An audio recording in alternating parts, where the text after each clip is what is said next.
Hey YouTube, JP Dillon. Today we're going to look at this mid-1970s Sears Super Chromix 110. Now I'm told that this is a Toshiba based set made for Sears. Either that or Sanyo.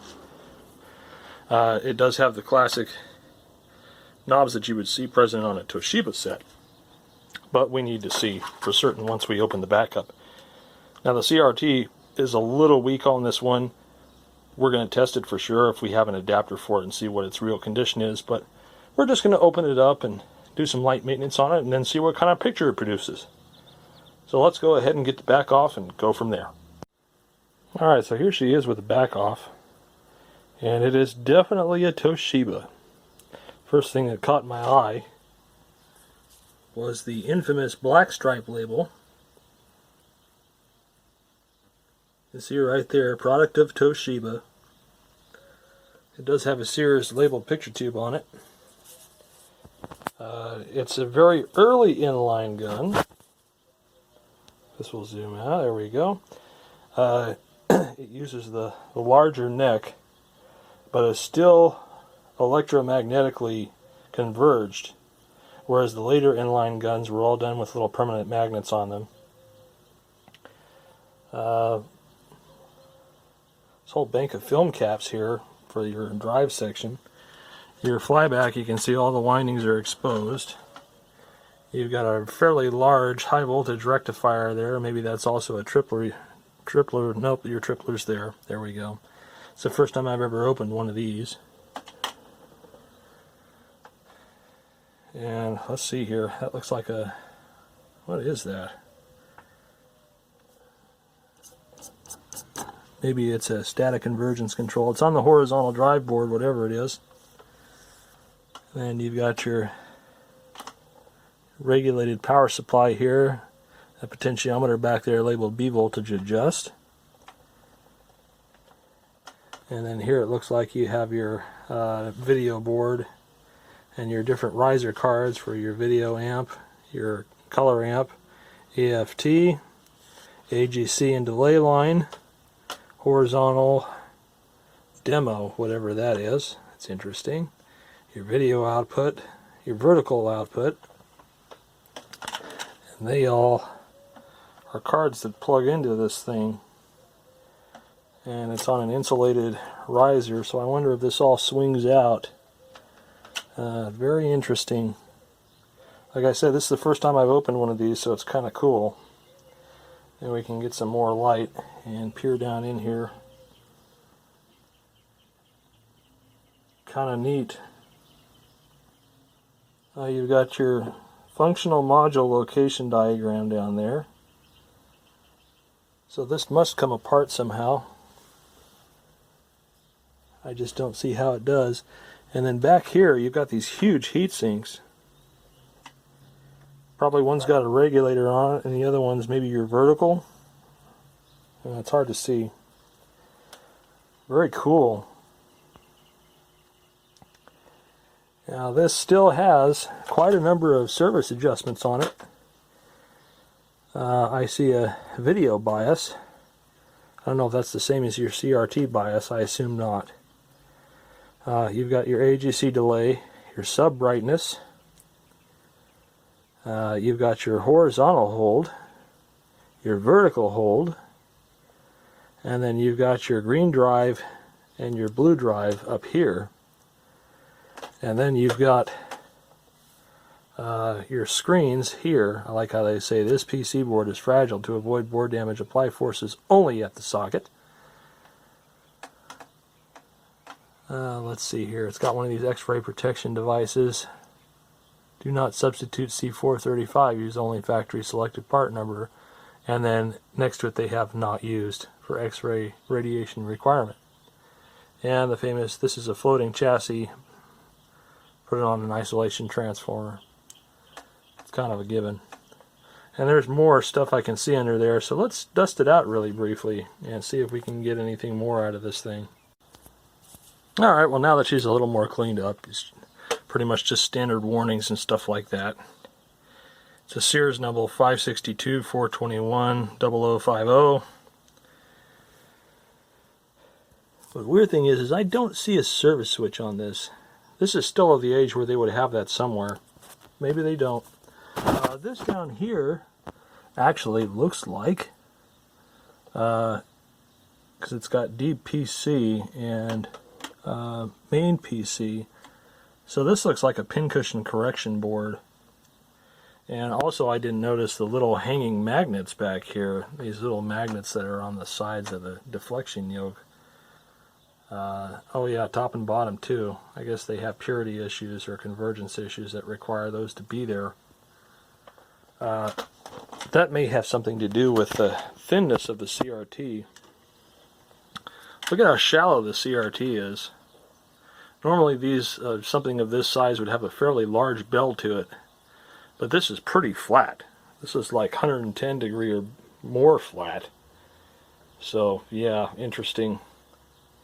I'm still curious as to how this all comes out, because it looks like it's all one self-contained thing.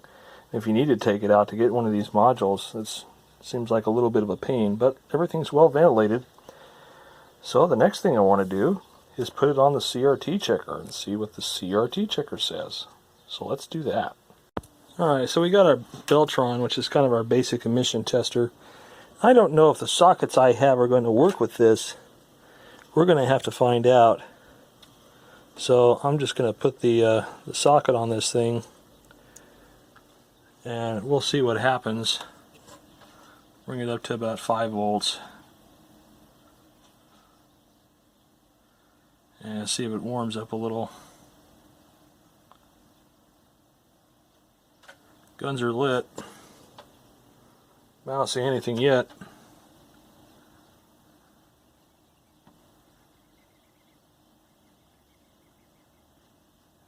Yeah, nothing. That's not looking good. Let's go up to 6. And we're starting to see some deflection from the green. Nothing on blue or red, but that could just be because of the socket type. I think it is. Let's switch sockets and see what happens. Yeah, socket 10 shows me red but no green or no blue. So we got to do universal. So how do we do a universal, you might ask? Well, I've got universal with all these clip leads on them. And if we take the cover off this board, it will usually tell us what's required. If I can get this off here, this needs 2 hands. So we can see, looking at the board, where our cathodes are for the red, where the grids are, etc. So we got control grid, cathode, second grid, which isn't used on the Beltron. So we just need, they do have individual cathodes instead of just one shared cathode in different grids or vice versa. So it may be that I can't really use this because I don't have enough clip leads, and yeah, I could probably rig something up. Let's see if one of my other ones happens to have what I'm looking for, like my trusty Sencor. Alright, well I can't find a specific one, but all of the 510 series use a 9 socket. So let's see if we can plug our Sencor in here and make this one read it correctly. Alright, here we go.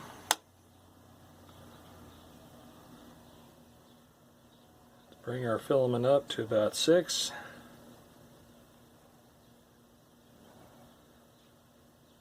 Okay, guns are lighting. And let's go ahead to our HK short for green and blue and red, all good. First grid shorts. Ooh. Got a bad blue gun. That explains why it looked kind of funny. So we go to gun balance.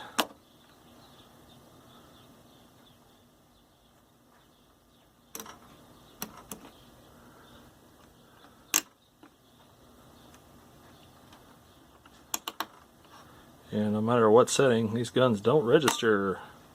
Green one does. And the blue one kind of sort of does. The red one does not.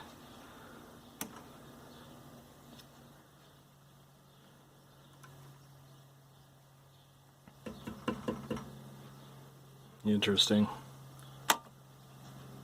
Yeah, green's not doing so hot. Blue's definitely not doing so hot. Yeah, I think this CRT is toast.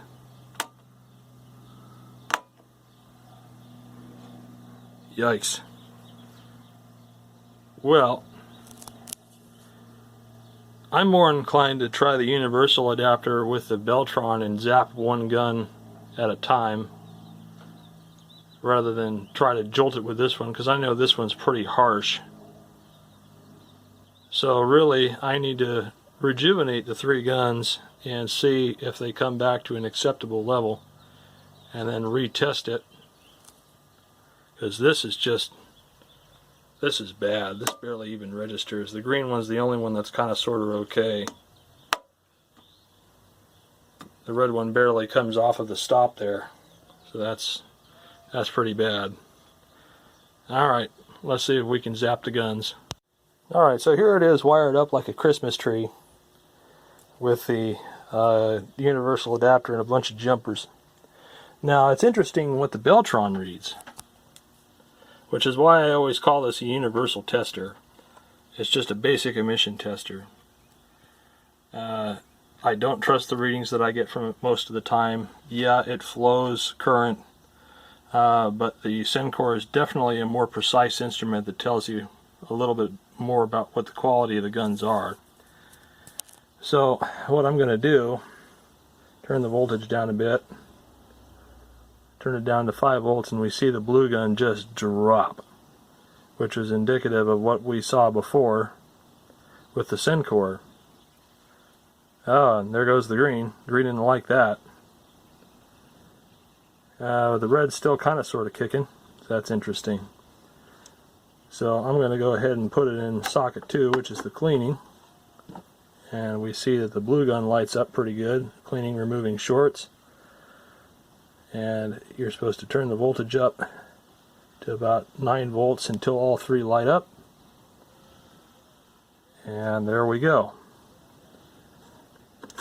So I'll put these back in here, and we'll go back down to our 6 volts. Now you can see they all read pretty high.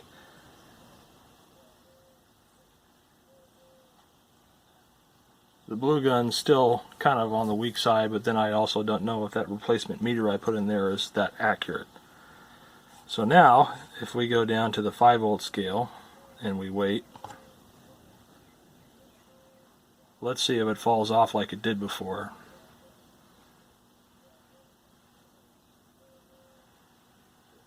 Still looking pretty good.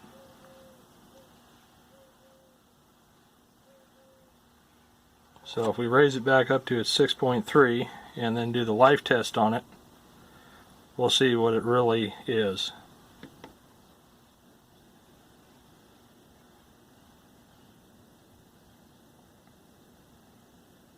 Coming up on 10 seconds.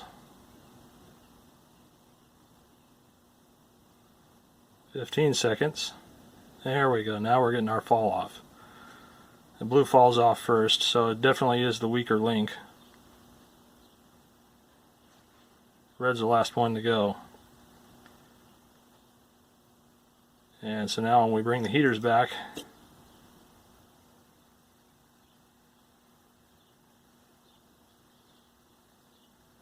red comes up first and the others follow. And you can do one more cleaning test on it just for the hell of it. See the red, the blue lights up and the green and the red, so it's looking pretty good. I think we can go with this one, and I think we will go with this one. So now let's get to cleaning all the pots and things, and then we'll do some setup adjustments on it. Alright, so if you're curious, which I'm sure many of you are, what happened with the Sencor? Well, I don't have any adapter that is the correct pinout for this, and I don't have any universal. However, the green and blue gun, which tested particularly poorly, are now in the good range again, about maybe 75%, which is much better than it was, although it's still a pretty tired CRT. So now we're just going to get to cleaning the pots and stuff back here, and these ones seem to be all fairly easy to get to.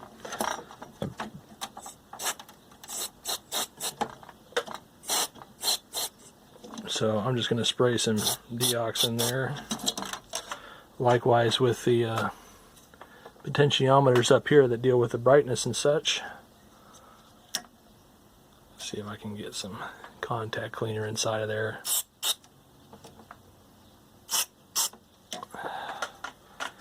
And let's go to the other side.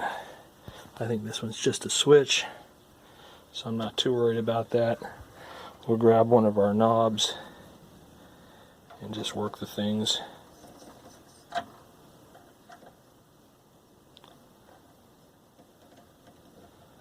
It's been a while since I converged one of these old inline guns, so that'll be interesting to see. Or if there's a service switch somewhere, which will make setups a lot easier. Toshiba was really big on putting their picture controls on the back. Oh, there it goes. Down it goes. Let's just finish cleaning this, and then we'll do the front panel controls. And let's see, did I miss anything up here? It's got this automatic picture control switch, but it's pretty well sealed, it looks like. Ooh, what's this? I didn't notice this before. Let's grab a flashlight. Huh. Those are directly wired into the tuner. Don't know what they do. UHF tuner. They're wired to some contacts on the tuner and on the top of the tuner block here. So that's weird. Don't know what they do. Let's see if there's a diagram. Maybe I'm just getting distracted. Yeah, nothing on the inside of the back cover or anything like that to tell me what those are. Okay. And then, let's see. I'm still looking around for a service switch, but I don't see one. Oh well. Alright, I'm going to finish cleaning the controls. And then I'm probably going to need to take the cheater cord off the back, because I'm pretty sure I don't have a polarized one handy. Or if I do, I certainly don't know where it is. So, in case you don't have the particular cheater cord you need to pry that little metal clip there, that metal clip off the bottom. You can get your screwdriver on the side of it and pry it out, and you'll need that to run the set. I have a non-polarized one, but I don't have a polarized one handy, or if I do, it's somewhere else. So let me finish cleaning the pots and stuff like that, and then we'll stick a signal in it and fire it up and do some setups. Alright, now before we fire this thing off, we've rejuvenated the CRT. Now, what's important about this is that oftentimes when you rejuvenate a CRT, or even give it one of those light cleanings, little bits of contaminants break off inside of the gun. And when that happens, there can be lots of arky-sparky when you first turn it on. So don't be surprised if that happens. Be aware for it. It's probably going to scare you a little bit. So let's see what happens after our rejuve and what it does. So far nothing, so that's good.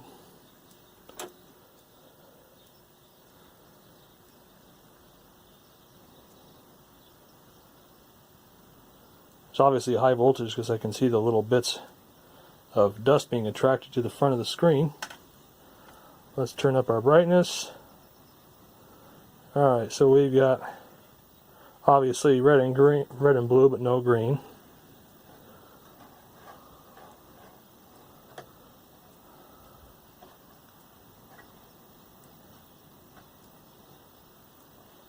It is getting brighter as we go, and as I turn the screen up, it definitely changes. Things are starting to equalize as it warms up. Let's hook a signal up to it.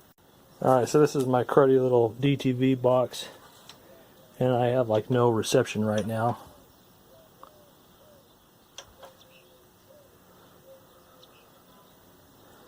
This is the brightness up and contrast down. Let's turn the contrast up.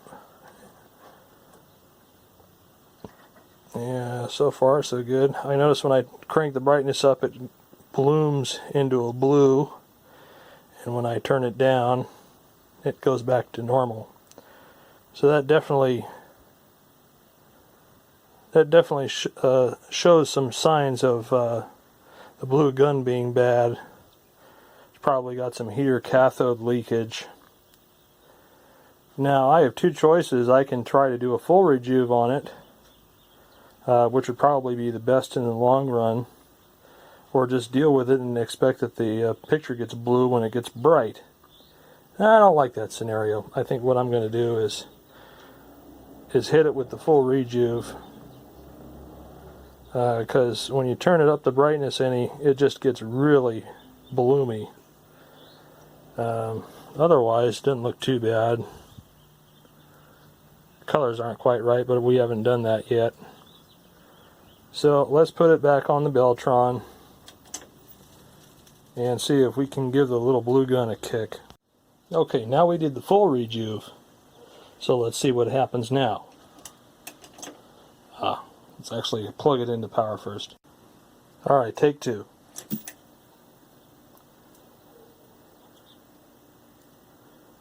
No scary noises.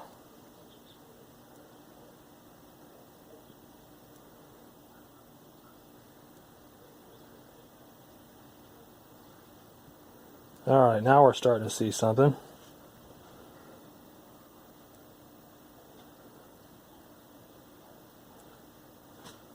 This thing is just tired. Yeah, even after rejuving the blue gun, it still doesn't look great. You can definitely tell when you crank up the contrast, you kind of see this little halo around things. That's definitely indicative of the CRT being tired. Well, anyway, let's do the setups and see what we can get out of it. Maybe we can get something good out of it. Alright, so the first thing I'm going to do is get this into a position that I can mess with it. And we've got our screens back here. I don't see a surface switch, so I'm just going to assume it's not there. I'm going to go ahead and turn the contrast way down.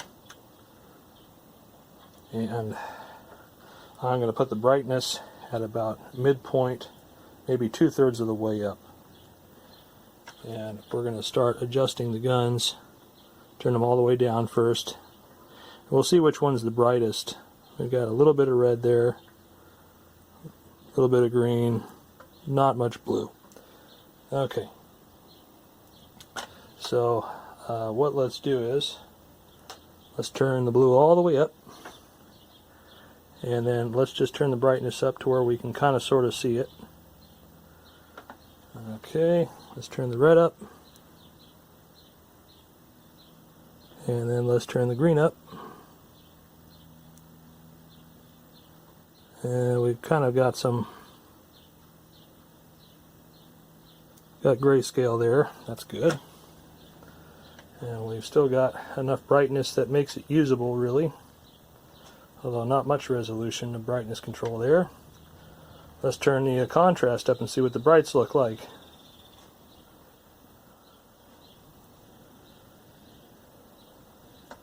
This is not actually minimum color,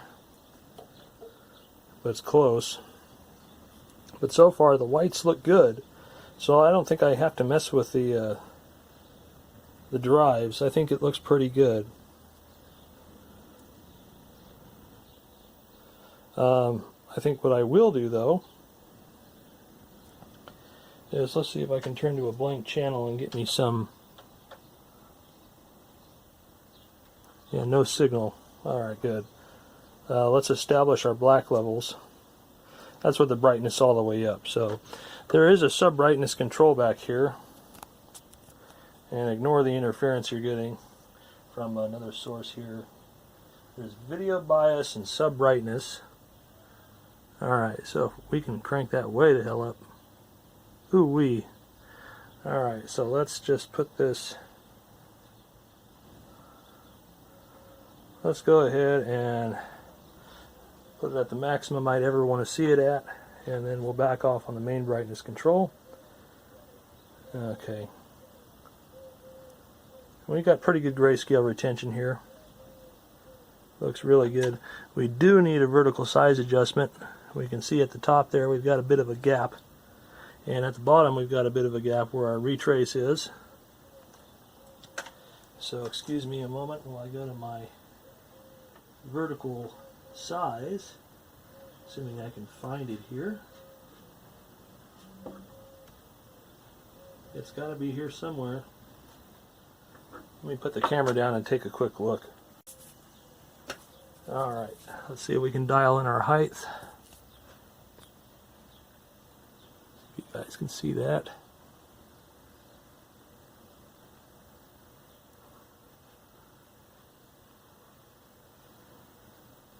Ooh, that thing is touchy. Alright, that looks better. And things are starting to brighten up the longer it's on. That's good. Okay, let's put it on the signal generator, or pattern generator rather, and see what our geometry and stuff really looks like. Not bad. I got a little problems with the fine tuning for sure.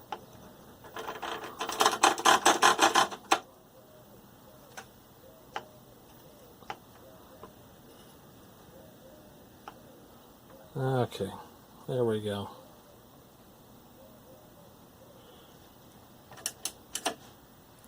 No AFT on this one. Okay, so as we might be able to see here, I don't know if we can or not, the convergence actually looks okay. If we go to a better crosshatch,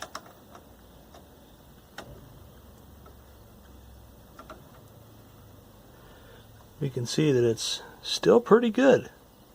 We've got a little red and blue bleed through over here, but the centers look pretty good.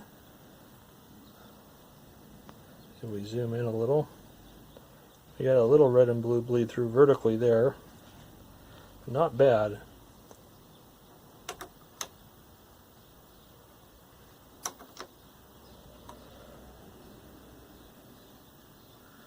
Trying to focus on our little spot there.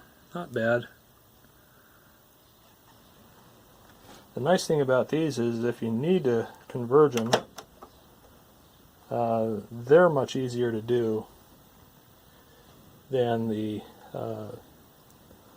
Delta guns.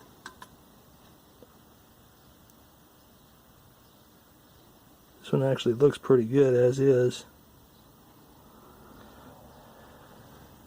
The statics are pretty good looking. If we go to the dynamic pattern, it's really better to have a mirror here to show you guys. Let's see, top, bottom, and the left side I can't really get to.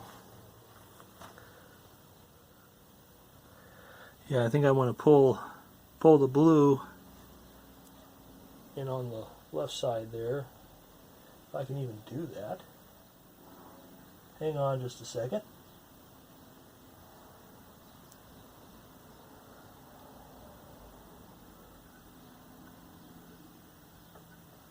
It's a little better. Pull that in much better. Let's go to the superfine.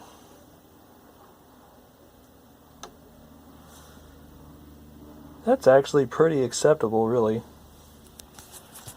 We definitely have some pincushion errors. Look at that.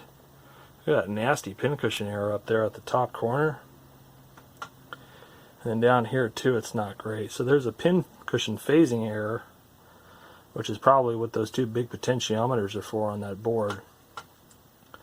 Since those are our potential high voltage area, I'm going to put the camera down and see if I can dial those in. And then we'll go from there. You know, that looks a little better. There's still a little error, but it's nowhere near as bad as it was. That's what that big fat control is down there. That's your pincushion phase balance, and then there's a side fine adjustment there. And if you mess with these little magnets on the back, these purity magnets, you can kind of tweak with that too, but I'm not going to mess with that too much. So let's go to our color bars, and let's see what they look like. Tint's all wrong on those, and it's going to do some blanking.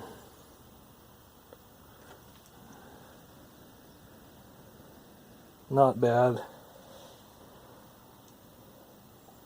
You can crank it up and it doesn't bleed too much. What's our rainbow look like? That's going to blank like crazy. Come on. Adjust the frame rate. Anyway, that looks pretty bright. Let's try going back to regular TV. Well, it's certainly looking much better now. The CRT rejuve definitely helped. It's got a nice, bright, sharp picture now. Testis is going to be looking at it over the next couple months and see if it goes down in brightness or changes grayscale. It's got still somewhat of a pincushion error at the top, you can see. The bottom looks a little better. But that's just going to kind of be how it is with this one. This one was in pretty bad shape, but I think that we improved it fairly well. And you could go nuts on this, and you could probably recap it and find another CRT and do all these fancy tweaks and fine adjustments. But actually, as is, it looks pretty good. I think I'm just going to leave it. So anyway, hope you guys like watching the video. And I think maybe we'll take a look at the next Sears, which is the Proformance thing over here. This is supposed to be a Sanyo set, so we'll see what that does. And then I've got the silver tone chassis to get back into, a Zenith metal cabinet set there, and a bunch of other goodies. So, but for now, this looks good. Thanks for watching. More to come soon.